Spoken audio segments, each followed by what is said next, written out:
Okay, everybody hear that? This meeting is being recorded. So full disclosure, anything you say may and can be used against you. Not in a court of law, simply in the form of the Beth David community. So this is our last session for a little while. We're going to take a break after this, probably continue sometime during the summer, depending where people are at. And I thought for this last week, we're going to look at Parshat Beha'alotcha. Those of you who have a Chumash who just joined us, we're going to be looking at chapter 12, because I find chapter 12 to be one of the most fascinating sections in the Torah. It's got so much stuff that is so perplexing, confusing, contradicting, and we're going to look at it together and see if you agree with me, or if you come out as confused as I might be at this point.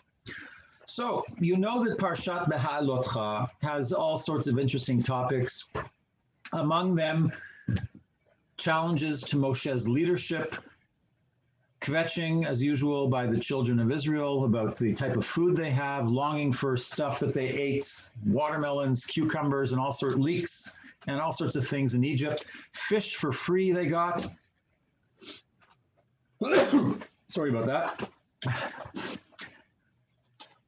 Yeah, thinking of those leeks, I have an allergy to leeks. So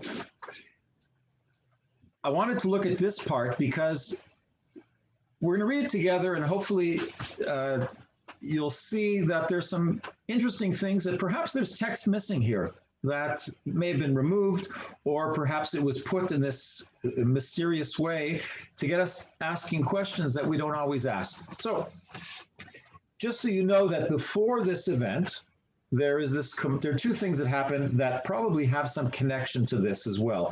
There's one, the fact that Moshe can't take it anymore on his own. He asks God for help. I can't handle this people on my own.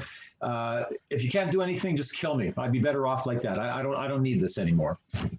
So God suggests he choose 70 people upon whom part of Moses' spirit, the spirit of God that rests on Moses as part of his prophetic abilities, will descend upon the 70, and even if for only a temporary moment, they'll have the ability to prophesy and to serve as leaders in some capacity. And then there are two individuals, Eldad and Medad, who after the prophesying is supposed to stop, they continue prophesying.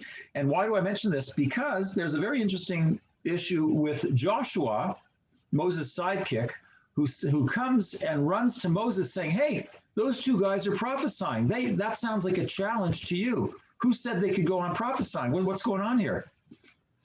So Moses says to him, what, all of a sudden you're jealous for my ability to prophesy? If only God's spirit were to be on every single individual, meaning Moses says, you know what? I don't need to be the only one who's got the ability to be a prophet. Everybody should have that ability. Everybody should be so inspired and motivated. So keep that in mind. And then there's another one, of course, where they're talking about the quail that come from the sea, and they stuff themselves and get sick from them, and because of the fact they complained about the fact they have no meat. So God stuffs them with meat, and they suffer because they indulge way too much. So you got these two issues of food, of leadership, prophecy. Okay, let's move on to this first part of the chapter 12. So it says, "V'tedaber Miriam ve'Aharon b'Moshe al odot ha'isha hakushit asher lakach, ki isha chushit lakach." Okay, let's read it in English. When they were in Chatzerot, they moved on from this Kivrot HaTava, this place of indulgence where they suffered. They got away from there because that was not a good place to be after their experience. They moved to a place called Chatzerot. When they were there, and the problem is the translation doesn't do justice often to the Hebrew. It says, Miriam and Aaron spoke against Moses because of the Cushite woman he had married. He married a Cushite woman. Okay, so there are a couple of things here. First of all, in the Hebrew, whatever your level of Hebrew is, it says, V'tedaber Miriam ve'Aharon b'Moshe. The verb V'tedaber says, and she spoke. But it says, V'tedaber Miriam ve'Aharon. It says Miriam and Aaron spoke, but it says it in the singular third person feminine. So what's going on here? Are Miriam and Aaron both speaking, or is it only Miriam speaking? And Aaron is part of this, but he's not saying anything. So you've got this idea that perhaps Miriam is the one that's speaking this gossip about Moses' wife. We don't know what's going on. We haven't got a clue what the issue with Moses' wife is. But it's not clear what Aaron's role is. And then furthermore, it says, because of the Cushite woman he had married.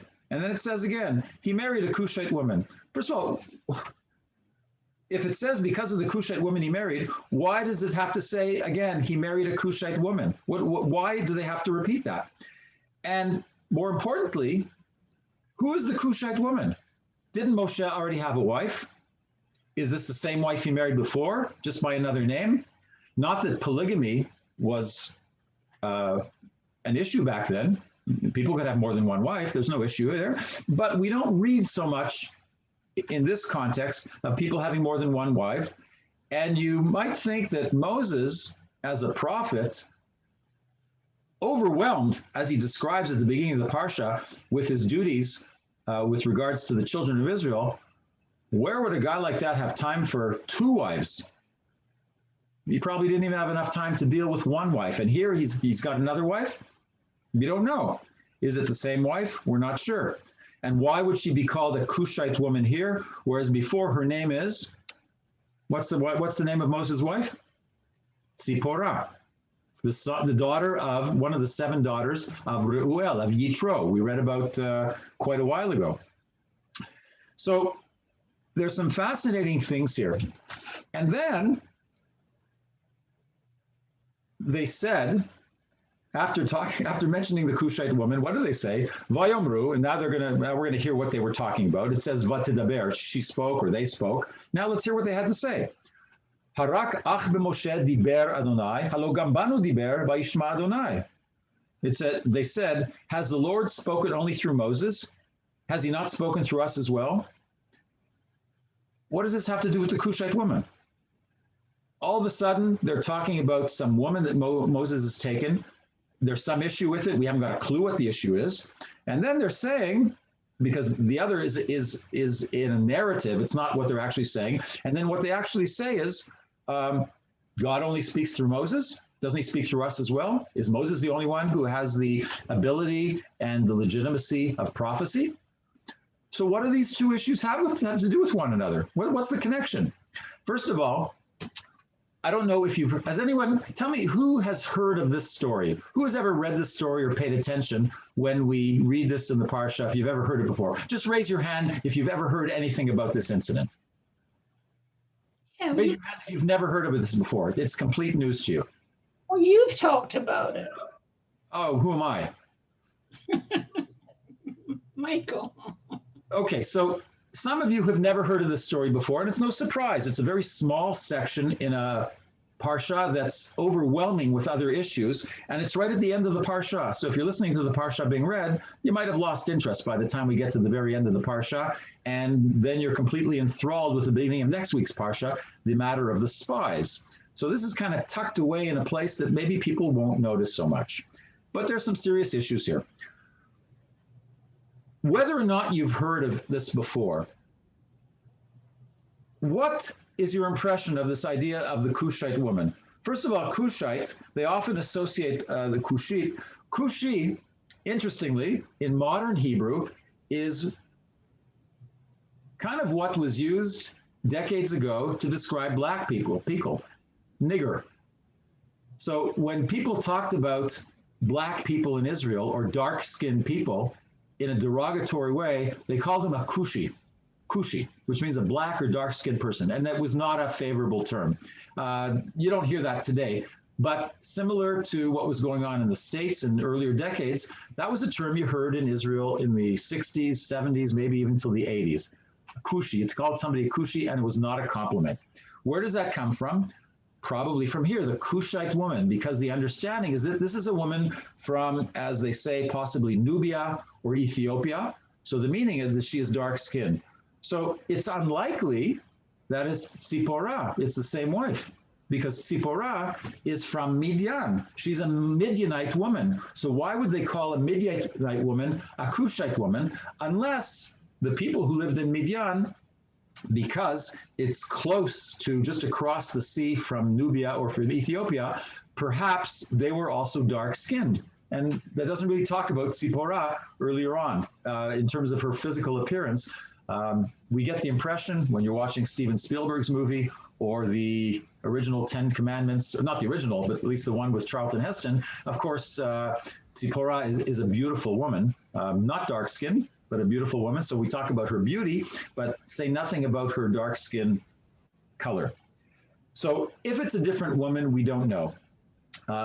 But what would be the issue? Why are they perturbed by the fact that Moshe has this Cushite woman? So you might say this is the first indication of some kind of racist inclination on the part of some individuals here. The Israelites, of all people, having suffered slavery and persecution at the hands of the Egyptians, you might think they would be the last ones to show any of these kind of racist tendencies or inclinations to discriminate against a group, whether based on skin or national identity or whatever. But we don't know. There is not a lot of information here.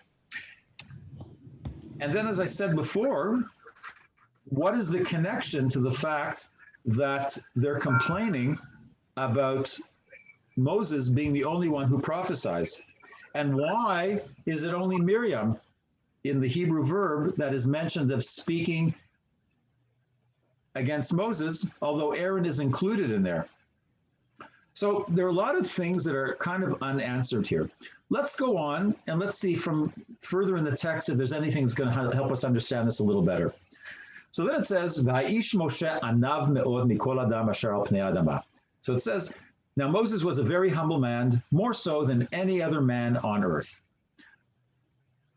What's the connection with that and what happened before? Is there any connection between the fact that Moses is a humble person and the fact that he took a Cushite woman? Is there any connection between the fact that Moses is a humble person and their challenge to Moses being the only one who has the ability and the legitimacy to prophesy as opposed to them? So let's continue reading. Vayomer Adonai pitom el Moshe ve'el Aharon ve'el Miriam. Tzeu shloshtekhem el ohel moed vayitzu shloshtam. Suddenly, the Lord called to Moses, Aaron, and Miriam, "Come out, you three, to the tent of the meeting." So the three of them went out. The Lord came down in a pillar of cloud, stopped at the entrance of the tent, and called out, "Aaron and Miriam." The two of them came forward, and he said, now before I say what he says, first of all, he asked the three of them to come out, and then all of a sudden they're all out there, and he says, "Okay, Aaron and Miriam, come over here. I got something to tell you I don't want Moses to hear. Just the two of you, come over here. Come a little closer." Why, if he's asked the three of them to come out, is he separating Aaron and Miriam from them? What does it say onward?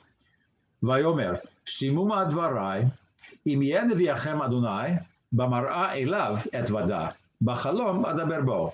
Lo chen avdi Moshe, b'chol beiti ne'eman hu. פה אל פה אדבר בו, ומראה ולא וחידות, ותמונת אדוני יביט, ומדוע לא יראיתם לדבר בעבדי ומשה, ויחר אף אדוני בם וילך. So, when the two of them came forward, God says to them, "Hear these my words. When a prophet of the Lord arises among you, I make myself known to him in a vision. I speak with him in a dream. Not so with my servant Moses. He is trusted throughout my household. With him I speak mouth to mouth, plainly, not in riddles, and he beholds the likeness of the Lord. How then did you not shrink from speaking against my servant Moses?" Still incensed with him, the Lord departed. So it's a fascinating picture. God is upset, is jealous, it seems, or angry because Miriam and Aaron seem to be challenging God's choice of prophets in Moses, as if, aren't you aware? You ask, does God only speak to Moses? What about us? So God's saying, yeah, I speak to others, but not like I speak to Moses. Yes, Moses is special. You may think you have a connection with me, with God, but it's not the same. Moses' connection, communication with me is very different than that with any other prophet. And it's interesting. because after the two of them come forward, he doesn't address them.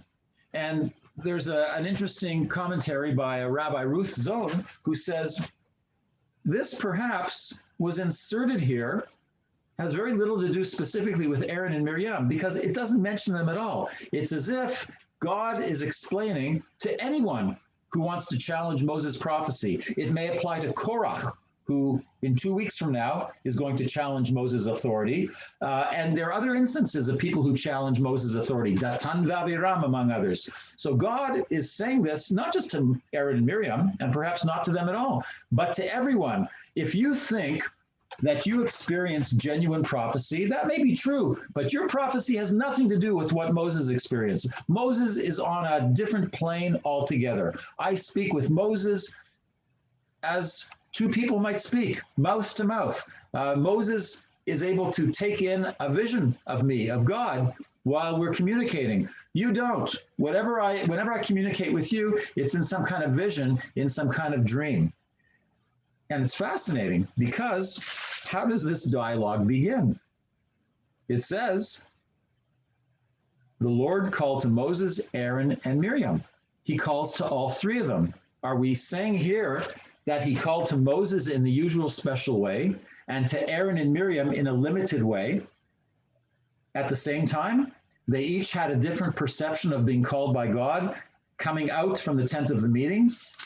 And when they come out, it says, Vayomer, Shimuna. It says quite clearly, or it says, Vaikra, Aaron and Miriam. It says, and God called Aaron and Miriam. So God is talking to them. Is that not the same way God talks to Moses?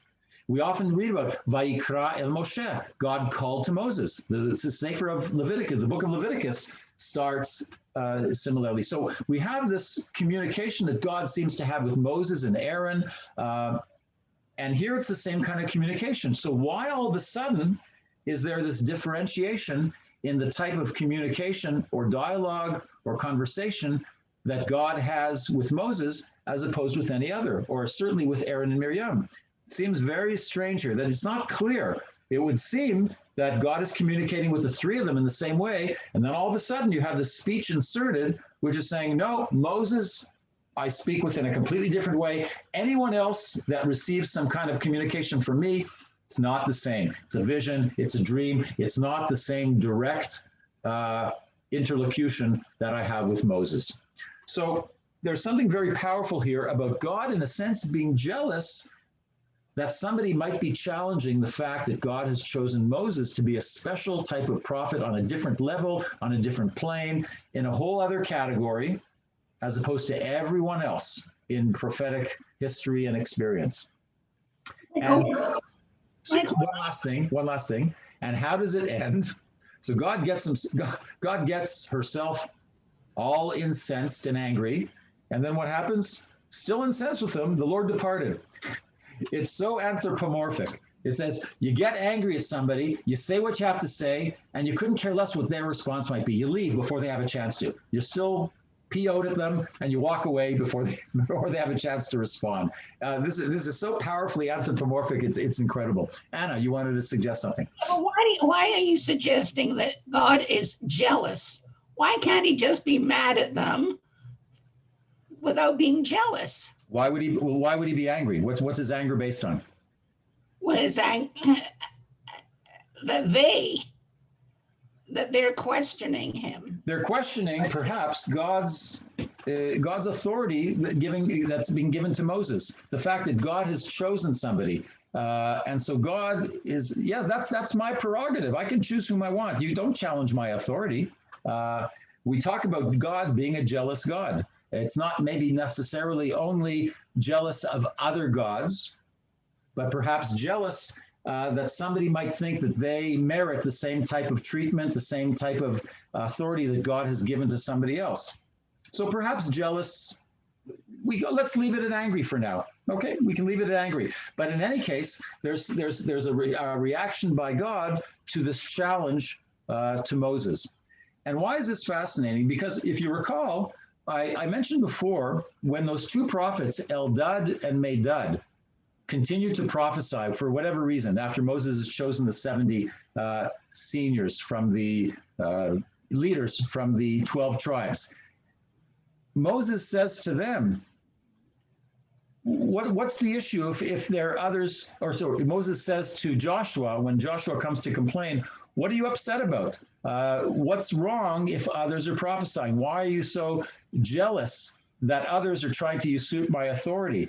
And so there's this issue. Moses is saying to Joshua, what's the big deal if those two are prophesying? Why doesn't Moses respond the same way here? So if Aaron and Miriam are saying, God didn't only give prophecy to Moses, didn't he give it to us as well? What's different about this than about the issue of Eldad and Medad? So one of the questions that arises is perhaps because this is a female challenge to prophecy.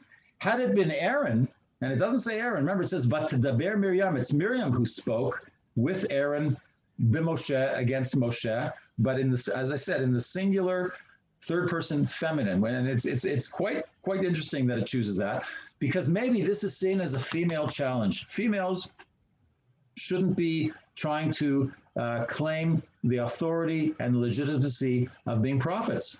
Perhaps. I'm not saying that's what they're saying. But the fact that there's such a harsh response by God against Miriam, not against Aaron. Aaron receives no punishment here.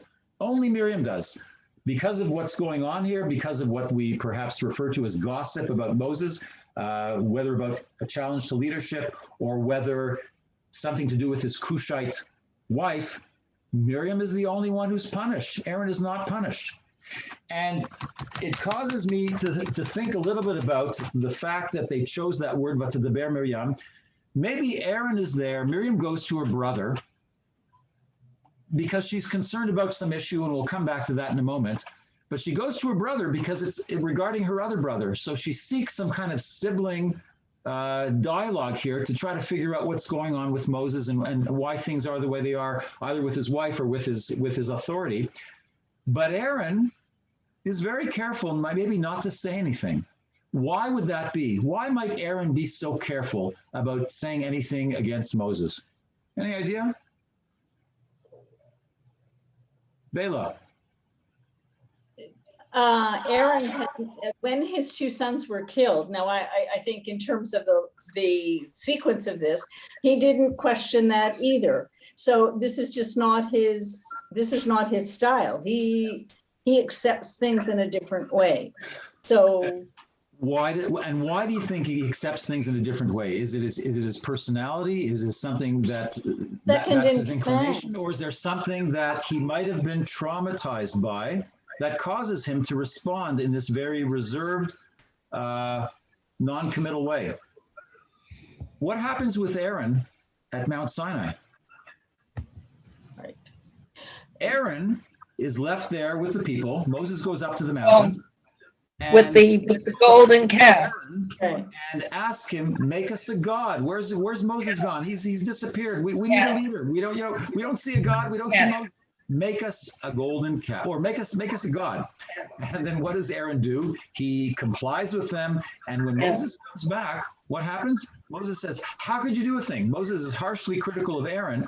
And Aaron says, well, it wasn't my fault. They brought me all this stuff. I just kind of threw it in. And all of a sudden out popped this golden calf. I had nothing to do with it. It wasn't my fault. I was just kind of an instrument. So Aaron takes no responsibility whatsoever, but Aaron receives no punishment whatsoever. Yeah, and but so I would imagine that Aaron probably lived with a certain guilt after that incident, because it results in the deaths of no few number of Israelites. And so Aaron goes on living with that. And so when his sons are killed for whatever reason, and that's also not really clear, other than they offered some strange fire, Eish Zara, as it says, he feels that he's got this account with God where he's been given credit where he should not have been given any credit. He has this guilt about what he did at Mount Sinai, at the base of Mount Sinai. And so perhaps he is unwilling to challenge God or Moses with regards to his sons. And here also, he's very wary about making any kind of verbal statement. He's there with Miriam. He's listening to his sister, whatever she has to say. So he's there, in a sense, he's his presence in that discussion without saying anything against what she's saying is compliance with what she's saying, but he's not verbally committing to accusing Moses of anything or perhaps saying anything against his wife. So I think the dynamic here is a fascinating one. Aaron is there. He's involved in this issue, but he's not saying anything. And that's why it says, Vatdaber Miriam. Aaron's there, but he's silent, as he has been with his sons. And as he was, in a sense, at Mount Sinai, where he didn't say anything against that effort to make a calf, a golden calf, a foreign god, which was certainly not what should have been happening just before they're about to receive the Aseret HaDibrot, the 10 utterances on those 2 tablets. So Aaron is continuing to live some kind of trauma that he experienced however many weeks or months before that. He's part of it, but he's not part of it. He's not willing to commit to either side. He's not willing to take chances anymore. He's not going to say anything, but he's there. But because he doesn't say anything, perhaps he's not punished. That's one view. The other view, as I started to suggest before, is that the challenge isn't so much a man, because Eldad and Medad, when they continue to prophesy and are saying things apparently without authority, they don't get punished. Moses said, well, halavai, if only everybody was able to prophesy and had the Spirit of God descend on them. So nothing happens to them when there's this apparent challenge to Moses. And Moses says quite clearly, they're not a challenge. It's okay. I'm completely happy if everybody becomes a prophet, as long as they're male. But if it comes to a woman, such as Miriam, even if it's a sister, he says nothing until what? Until God punishes her with leprosy. Only then does he offer a prayer, Ana Elna Rafana La, incredibly brief prayer. Oh God, pray heal her. That's all Moses has to say.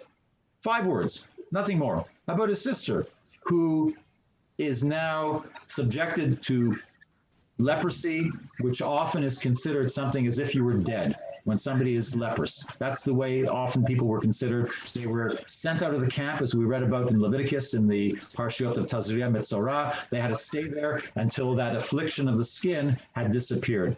So there's something about this issue that smells a little bit about women's issues as well. I don't know, possibly. Very fascinating. And that's, this is like what you might call some modern interpretation. Let's go to a midrash. So a midrash says, when Eldad and Medad begin to prophesy, in the episode before, Sipporah, Moses' wife, comes out and says, let me just quote it for you.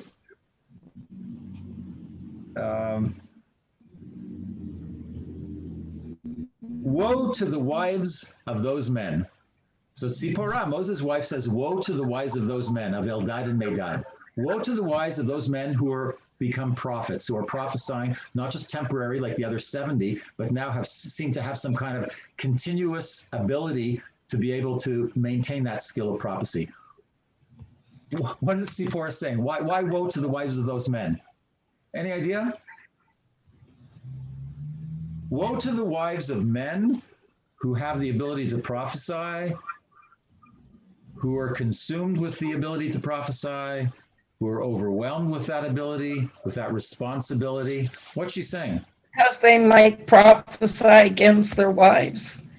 There might be things. No, I would say something much worse than that.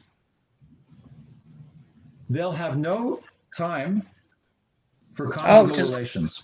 They'll have no time for their wives. They'll be too busy consumed with their task. They're so overwhelmed with their responsibility that they will no longer have anything to do with their wives. So what's Sipporah saying in this midrash? She's saying, woe to the wives of those men. I know. I'm married to the prophet. I don't know. I haven't seen Moses in months. I haven't got a clue what he looks like anymore. So she's saying that. And what is Miriam saying? If in fact it's Sipporah, the Cushite woman, is this one and the same person, she's there. Why is she talking about it? She's not talking against the Cushite woman. She's trying to console her for her predicament and her abandonment by her husband, Moses. She's there as an advocate of Tzipporah. She's supporting Tzipporah. That's what she's saying. So her criticism is not of the Cushite woman, for whatever reason they call her that here. We still don't know. But it's in criticism of Moses. Why is Moses, and then it further, there's another midrash that says when they say afterwards,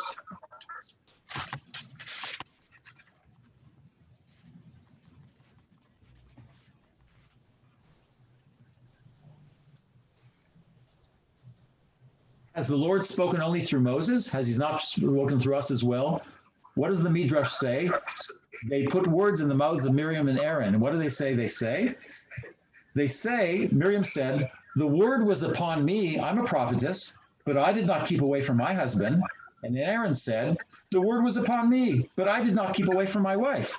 So there should be no issue. Just because you become a prophet doesn't mean you have to abandon your spouse. That's their criticism. They're criticizing their brother. Okay, you're a prophet, big deal. You're leading 600,000 people in the desert. They're driving you crazy with complaints every day. So what? Go spend a little bit of time with your wife. Why do you have to abandon your wife? So their criticism, at least according to these two midrashim, fascinating midrashim, is not of the Cushite woman, but it's of Moses. And that's the connection between this issue of the Cushite woman and the issue of prophecy. You don't need to be a prophet and abandon all connection, all social relations with people.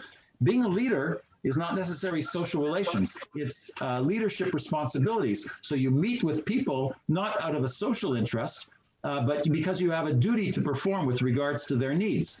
But it doesn't mean you need to cut yourself off from social interaction, especially with your family, and more so above everything else with your partner. And if you think about it,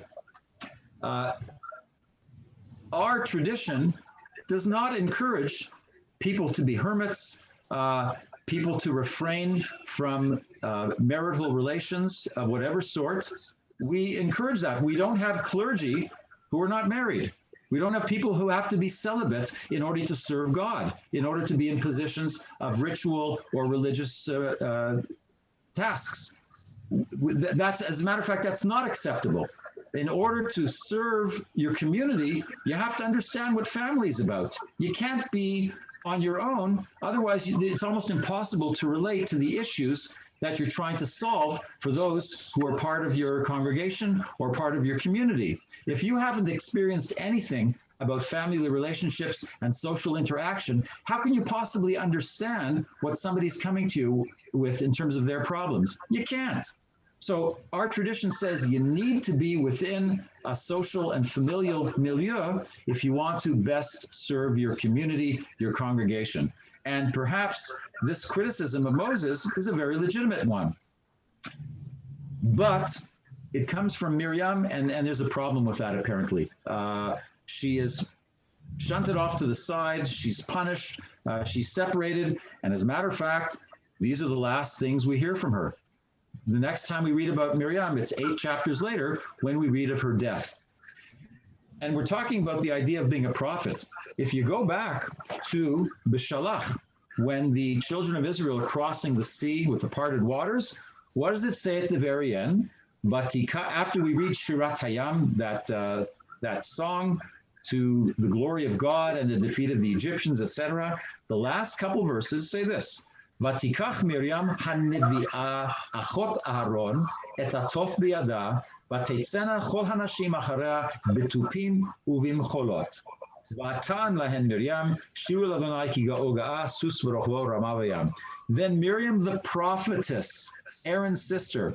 Fascinating, it doesn't say Aaron's and Moses' sister. It only says Aaron's sister. Took a timbrel in her hand, and all the women went out after her and danced with timbrels, and Miriam chanted for them, sing to the Lord, for he has triumphed gloriously, horse and driver he has hurled into the sea. The same words we read about that Moses sings at the beginning of the much longer song in that Parashah. Miriam was a prophetess, it says right here.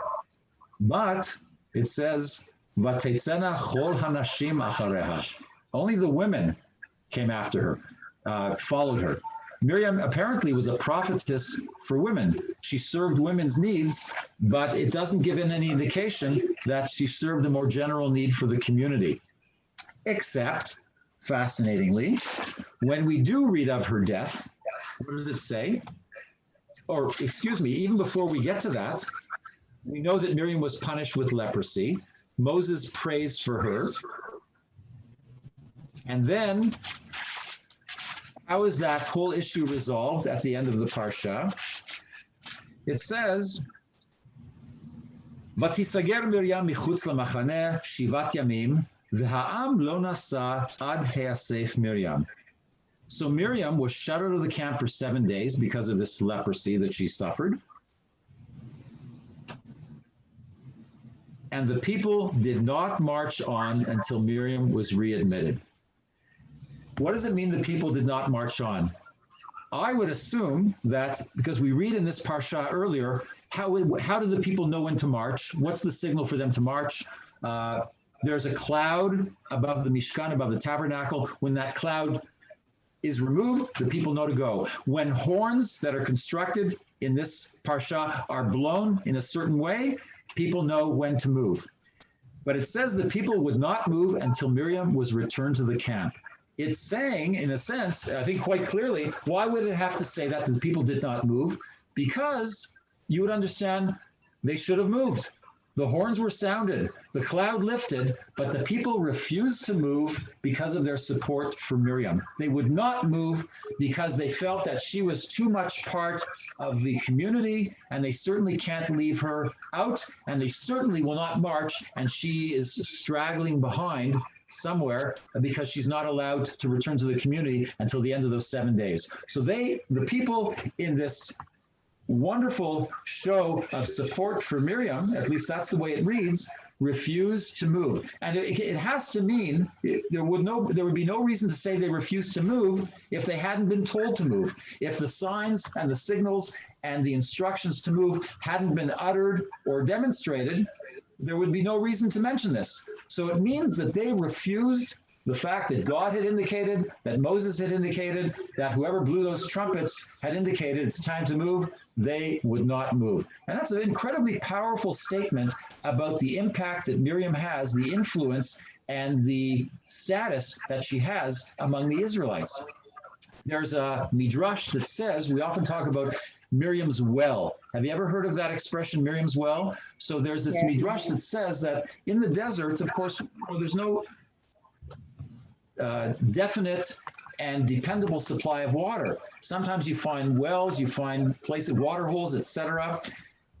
But the Midrash says that wherever they traveled, there was a well that was associated with Miriam that traveled with them, meaning the source of water traveled with them through the desert and was known in Miriam's well. Any wild guesses on your part why Miriam would have such a strong connection with water? Why would they associate a well with Miriam? Ruth, you have to unmute yourself, yeah.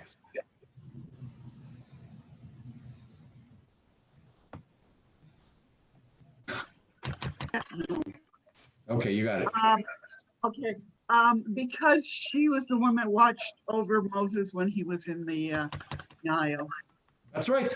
Miriam and her mother hid Moses in a little basket in the Nile River to protect him and prevent the minions of Pharaoh from killing him among all the other firstborn males. So Miriam has this very powerful connection with water because through water, she was able to save Moses, who of course eventually is the savior of the Israelites and brings them out of Egypt. So that very powerful connection with water makes a lot of sense here. And furthermore, I mentioned that the next time and the last time that Miriam is mentioned is upon her death in Parashat Chukat, chapter 20. And very briefly, it describes her passing. What does it say? It says, Did the wells dry up after that? One second. It says, "Vayavo v'nei Israel kol ha'eda midbar tzin b'chodesh harishon vayeshev ha'am bekadesh v'tamat sham Miriam v'tikaver sham v'lo haya maim la'eda v'yikalu al Moshe v'Aaron." So what does it say? The Israelites arrived in a body at the wilderness of Zin on the first new moon, and the people stayed at Kadesh. And this is all it says. Miriam died there and was buried there. That's it. No observance of a shloshim as they did for Aaron later on. No period of mourning whatsoever. But what does it say? V'lo haya ma'im laida. The community was without water. So what's the connection? Because when Miriam dies, that source of water dries up. There is no more water. So you may not sit down to mourn Miriam's death, but you're certainly impacted by it, at least according to that midrash, and to this very powerful connection. All of a sudden, Miriam dies and there's no water. What, there was no water before? There was water before, and it's her death that causes the water, the wells to dry up? Yes, that's what the midrash says. Miriam's well was no longer there after her passing. And then you have this whole issue. What happens with the lack of water? Moses strikes the rock. And why is this so powerful? Because Miriam saved Moses with water.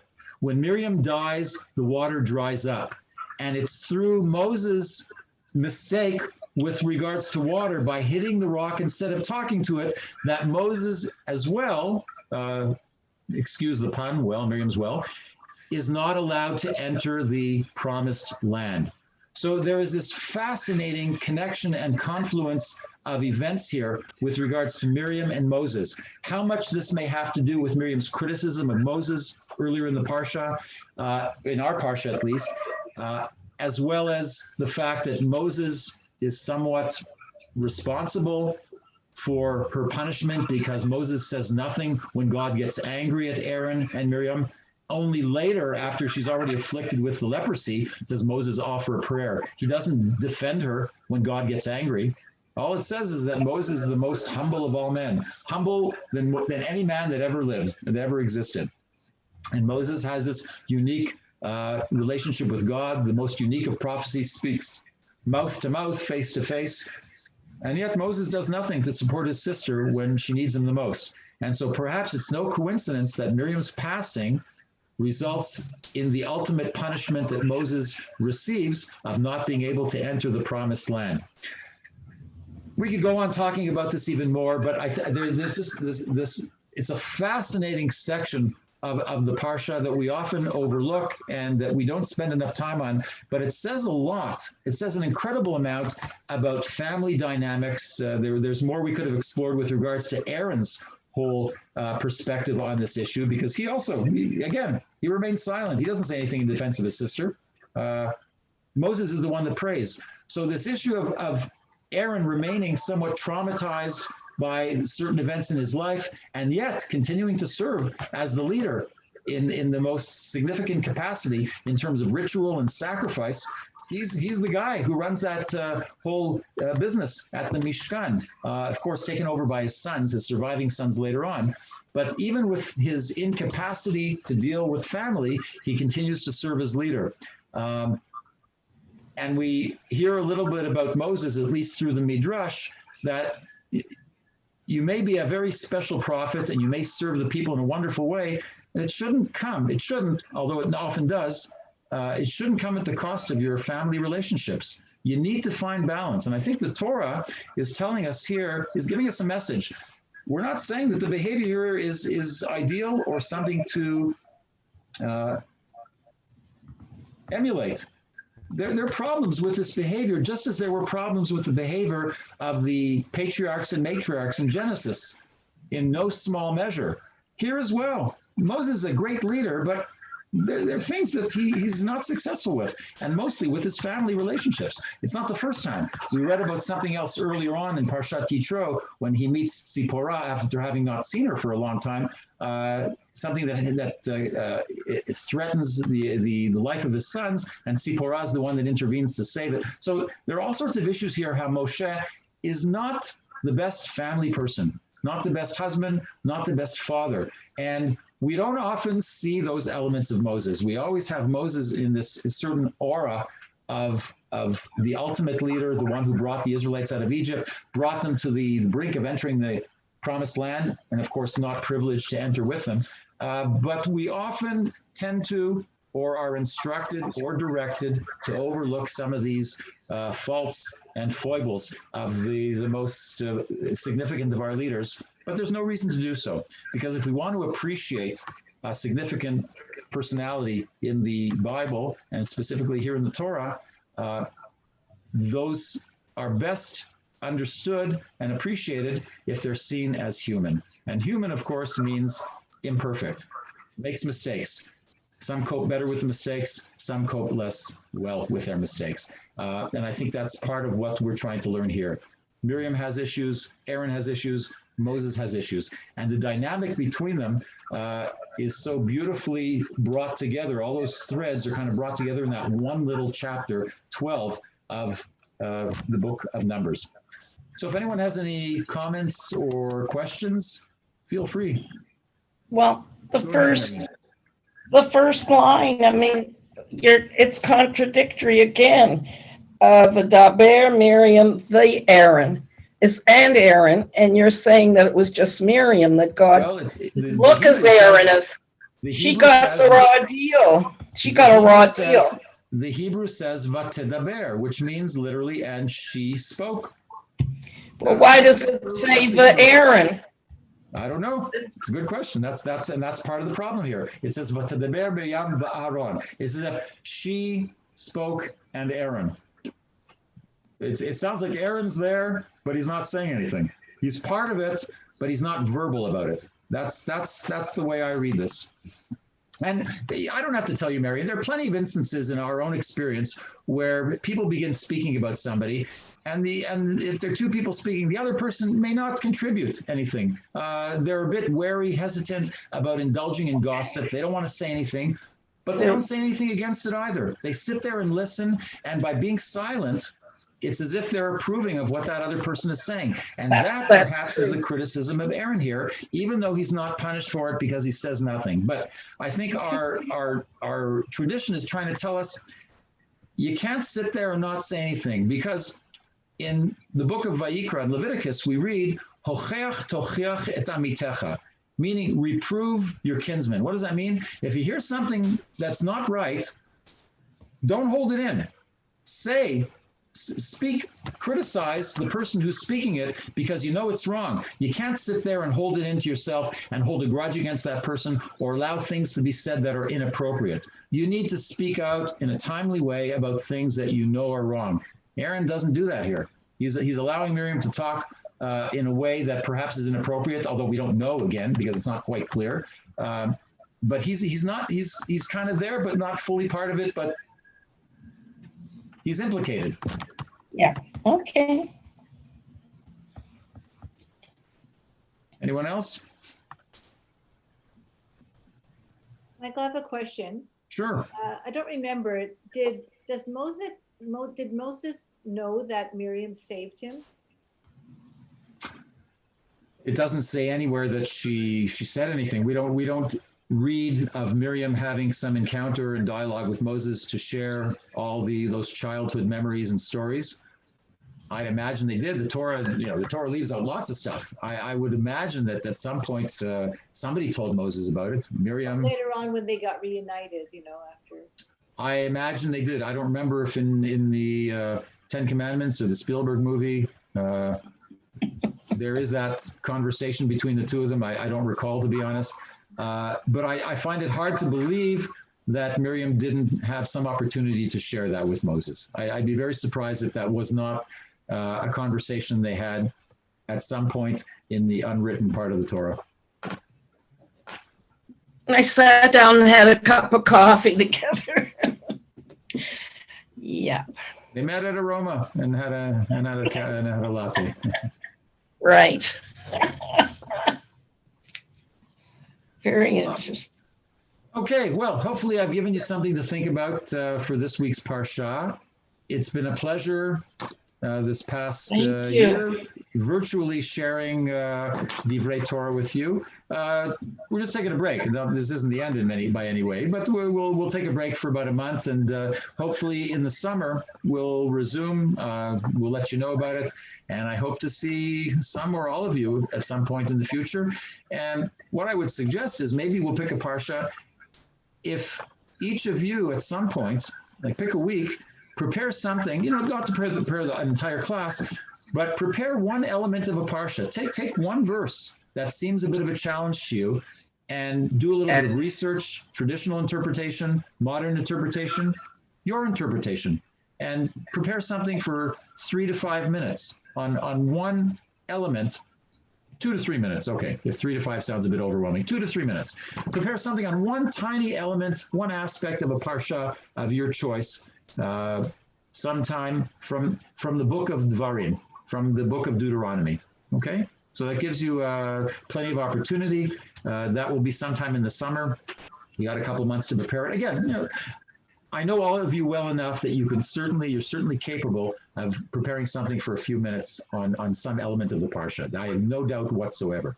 So send me an email, let me know which parsha you'd like to do it, and we'll make sure that when we resume our classes together, that will be the introductory part of our class. Thanks for all your work. So everybody stay healthy. If you haven't yet, get your second shot soon. Stay safe. And we're getting closer to be able to meet in person, although we'll continue with Zoom because there are plenty of people who will not want to come to the shul or anywhere else. They like to have their coffee in their living room or kitchen or wherever. And I certainly appreciate that. Okay, thank you, Michael. Thanks, Thanks Michael. very much, Michael. Have a good summer. Thank you. Here. Sure.